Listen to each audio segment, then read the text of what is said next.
everyone, and happy Easter. I'm Matt, and I am so excited for what's about to happen. Now, before we get started, there's only one thing you need to know about Easter Jam. It's for everybody in your family. So, if you're a teenager, this is for you. You too, college students. And if you're a younger kid, get ready. We're about to have some serious fun, and we need you to lead the way. Adults, buckle up. This is an Easter, hopefully, like you've never done it before. No matter who you are, we want you to know that Easter Jam is for you too. The only way for you to not have fun is to not participate. So look around, is anybody missing? If so, hit that pause button and go get them now. Because we're getting started in 3, 2, 1. Easter, a time for fake grass, plastic eggs, these things, chocolate bunnies, and people dressed as bunnies. And then there are the weird parts of Easter, like fake grass, plastic eggs, these things, chocolate bunnies, and people dressed as bunnies, which is interesting. But what does all this stuff have to do with Easter? And if this holiday is about more than candy and wearing uncomfortable clothes to church and lunch with your relatives, what makes Easter happy?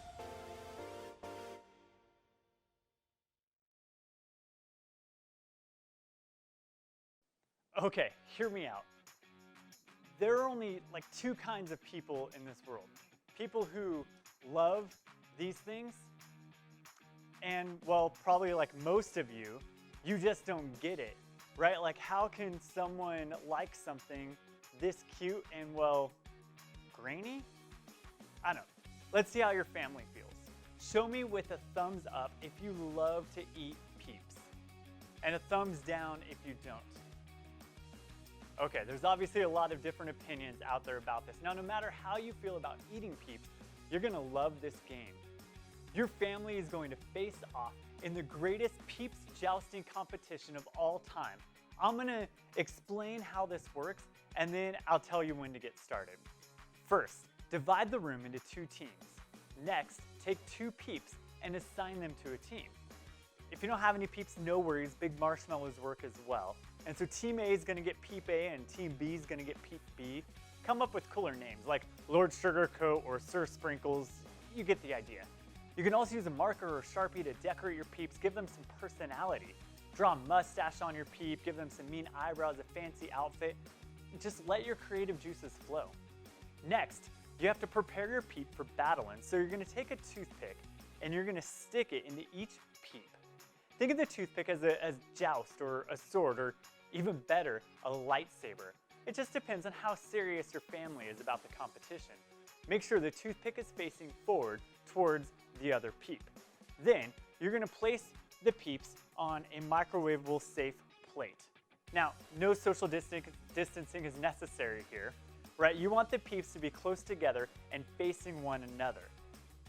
Finally, it's time for the big event. You're gonna gather around and you're gonna put the plate in the microwave, setting the timer to 45 seconds. You won't let it run that long. In fact, please don't let it run that long. Then press start.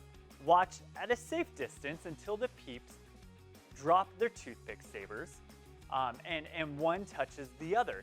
The toothpick that touches the other Peep first wins. As soon as that happens, you're gonna wanna stop the microwave. Trust me on this one, family. Stop the microwave no matter what your middle schooler tells you. Okay, it's time to settle this thing. Don't forget to snap a pic of that photo finish. It's go time. Press pause now, and I'll just wait here.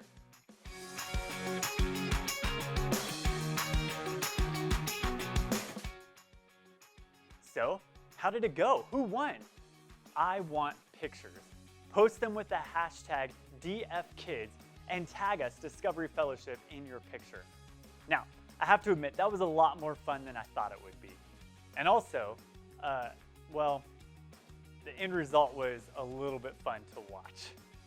All right, you guys ready for another game?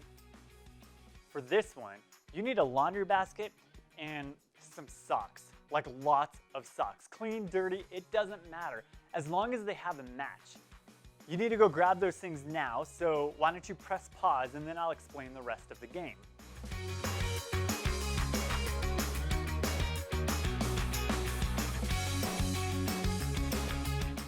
Okay, you got your basket and your socks ready?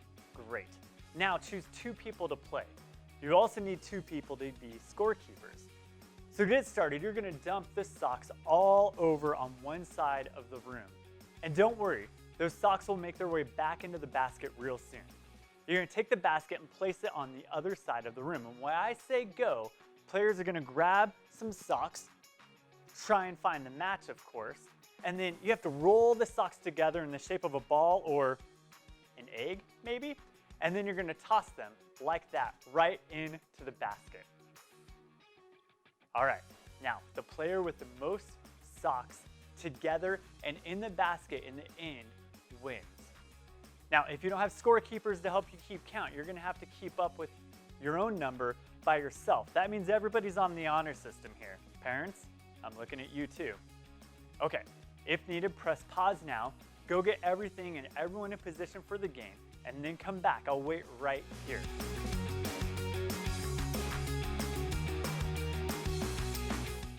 All right, if you have everything you need, if you're ready to go, we're gonna put a 1-minute timer on the clock. The Easter egg throwdown is happening in 3, 2, 1, go.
All right, families, come back over here. Who won? Okay, that game was wild. Whoever won gets socks? Just kidding. Adults, make sure that whoever won the challenge gets a special treat today. Maybe it's one of those melted peat things, or maybe not. Now, I hope you're having fun so far. We're celebrating because today is Easter, what we call Resurrection Sunday. And if you don't know the whole story of Easter, that's okay. Today we'll talk about what makes today, maybe more than any day, a happy day. But before we get there, I know you have lots of family and friends who would love to hear from you. And to make that happen, I want to give you a few options. Pause the video and pick one of the challenges on the screen to wish your peeps a happy Easter.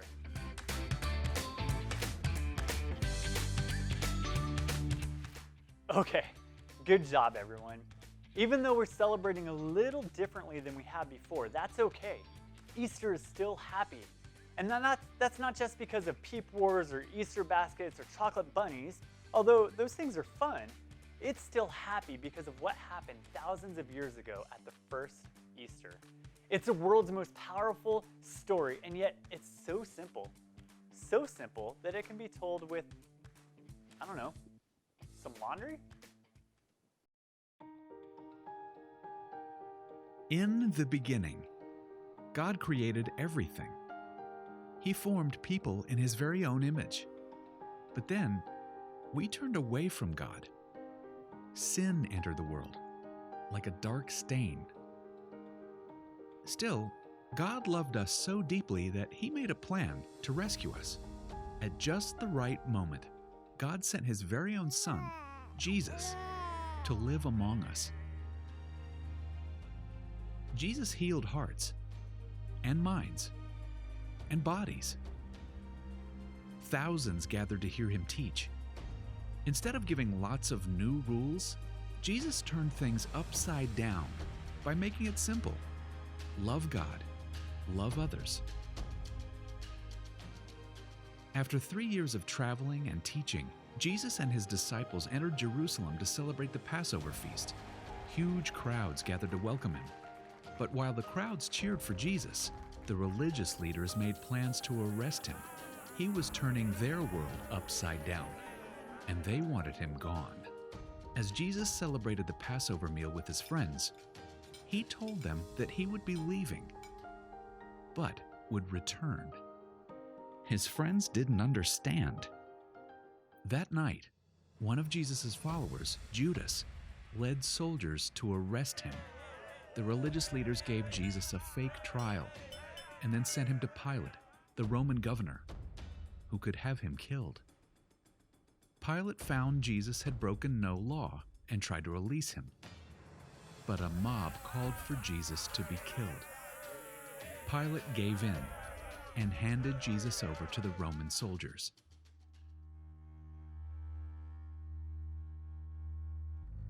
Jesus was forced to carry the heavy beams of his own wooden cross.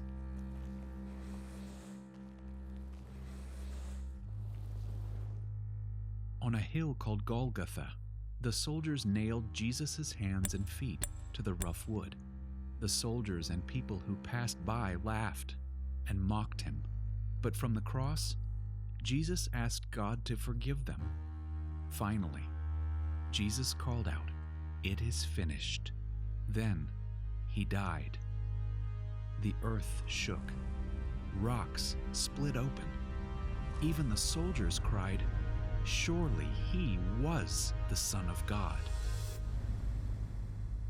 One of Jesus' followers took his body and placed it in a tomb cut from the rock. A huge stone blocked the entrance. Jesus' friends were devastated. They had believed that Jesus was the one God promised, the one who would rescue them, but now he was gone. Their whole world had turned upside down. Jesus' friends stayed hidden in fear for 3 days. But early Sunday morning, Mary Magdalene, a close friend of Jesus, hurried to the tomb. She planned to anoint Jesus' body with special spices. As Mary neared the tomb, she saw the stone had been rolled away. The tomb was empty. Mary turned to see a man standing near. She didn't recognize him until he said, "Mary." It was Jesus, alive. Jesus told her, "Do not hold on to me. I have not yet ascended to the Father. Instead, go to those who believe in me." Jesus, God's Son, became like us to lay down his life. Through God's power, he defeated death for all of us, and sin was washed away. One day, he's promised to return, so we can live with him forever.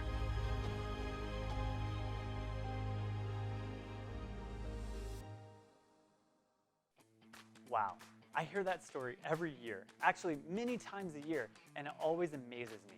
I mean, God sent Jesus to the world to remind me that he is greater than anything that can go wrong in my world. The simple fact that Jesus came back to life is proof to me that I can face anything bad that happens. I like to think about it this way. I can blank because Jesus is alive. I can keep loving because Jesus is alive. I can be brave because Jesus is alive. I can have hope because Jesus is alive. Here's an idea. Take a few minutes and add to that list of things you can do because Jesus is alive. Answer this question as a family. How would you fill in the blank? I can blank because Jesus is alive. Pause the video right now while you guys discuss. And when you're finished, just meet me right back here.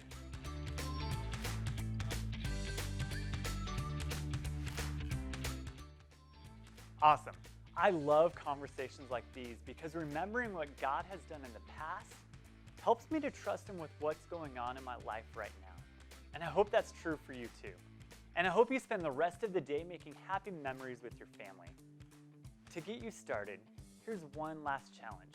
For this one, you'll need to decide who is the technology genius of your house. It could be a parent, most likely it's your 8th grader, but either way, decide who that person is now. Got it? Awesome.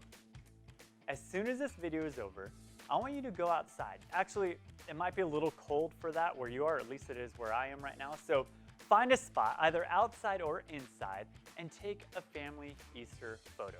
You can be dressed up or in your PJs. It can be totally normal with smiling faces or a silly one with those little filters that turn your face into a bunny rabbit.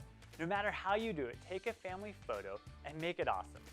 Then share it to social media, remembering to use the hashtag DFKids so we can see your family's Easter style. Maybe now, more than ever, this is a time to celebrate and remember God's faithfulness and the hope He gives us in Jesus. After all, that's what makes Easter, Resurrection Sunday, so happy.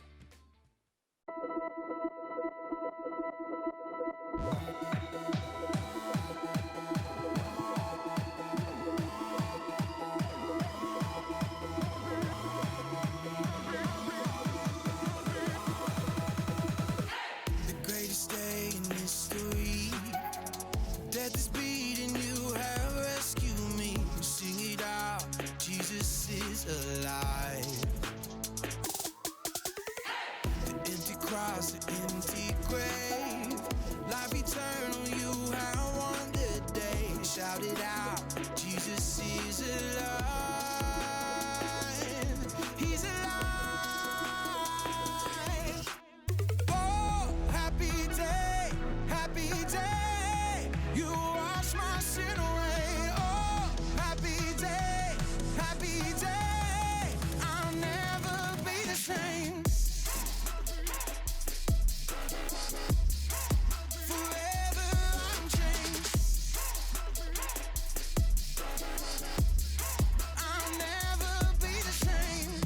I stand in that place, realize meeting face to face. I am yours, Jesus, you are mine. In this joy, perfect peace, earthly pain finally will cease. Celebrate